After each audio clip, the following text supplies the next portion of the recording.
दो बौद्ध भिक्षुक एक मठ में रहा करते थे। एक बुजुर्ग था और एक जवान। ये गुरु शिष्य की जोड़ी एक दिन किसी नगर के सफर के लिए निकले। ये दोनों जिस नगर के लिए जा रहे थे उस नगर के प्रवेश पर एक बड़ा सा गेट था। ये गेट शाम को एक निश्चित समय पर बंद कर दिया जाता था।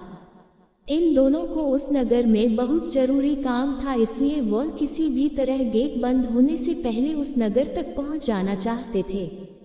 लेकिन सिर्फ समय ही उनके लिए एक बाधा नहीं थी, एक और बड़ी बाधा थी इस नगर के रास्ते में आने वाली एक नदी।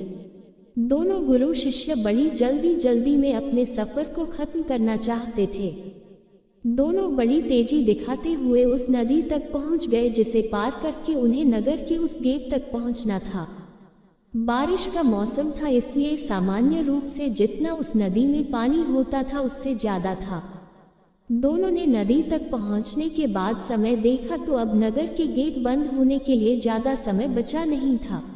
ज्यादा पानी होने की वजह से वह दोनों नदी में तैर कर जाने का रिस्क नहीं ले सकते थे, इसलिए गुरु ने इधर उधर देखा तो उसे एक जगह पर एक नाविक बैठा हुआ नजर आया।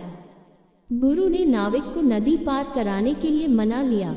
नाविक के साथ दोनों गुरु और चेला नाव में सवार हो गए और नाविक को कहने लगे कि जरा जल्दी इस नदी को पार करवा दो। नाविक जरा अलग ही किस्म का शांत स्वभाव का आदमी था। नाविक बोला, जल्दी में कोई किसी मंजिल तक नहीं पहुंच सकता, जो भी होगा आराम से होगा। गुरु और चेले ने नाविक से कहा कि आराम से हम जाएंगे तो उस गेट के बंद होने से पहले नहीं पहुंच पाएंगे। नाविक बोला, आराम से जाओगे तो ही पहुंच पाओगे, जल्दबाजी करोगे तो नहीं पहुंच पाओगे। नाविक अपनी गति से बिना उनकी बात सुने उन्हें किनारे तक ले गया। किनारे पर आते ही गुरु और शिष्य ने बहुत जल्दबाजी दिखाई और वह गेट की तरफ दौड़ने लगे। नदी किनारे से गेट तक का रास्ता बड़ा पथरीला और झाड़ियों वाला था। जल्दबाजी में बूढ़े बौद्ध भिक्षुक का झाड़ियों में पैर फंसा और वह गिर गया। गिरते ही पत्थर से उसके सिर पर घाव बन गया और काफी खून बहने लगा। शिष्य ने जो आगे निकल चुका था वापस आकर अपने गुरु को उठाया और उनका घाव साफ किया, उन्हें बिठाया। तब तक नगर का दरवाजा बंद हो गया। अब उन्होंने उसी नाविक को मदद के लिए बुलाया और उसकी झोपड़ी में जाकर रात बिताने की व्यवस्था की।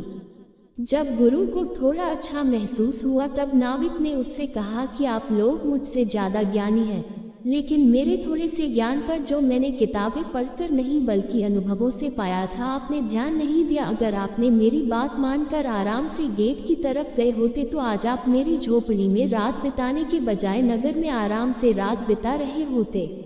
दोस्तों, हम भी अपने जीवन में इसी तरह जरूरत से ज्यादा जल्दबाजी दिखाते हैं और इसी जल्दबाजी में हम कुछ ऐसी गलतियां कर बैठते हैं जो खुद ही हमें अपनी मंजिल तक पहुंचने से रोक देती है।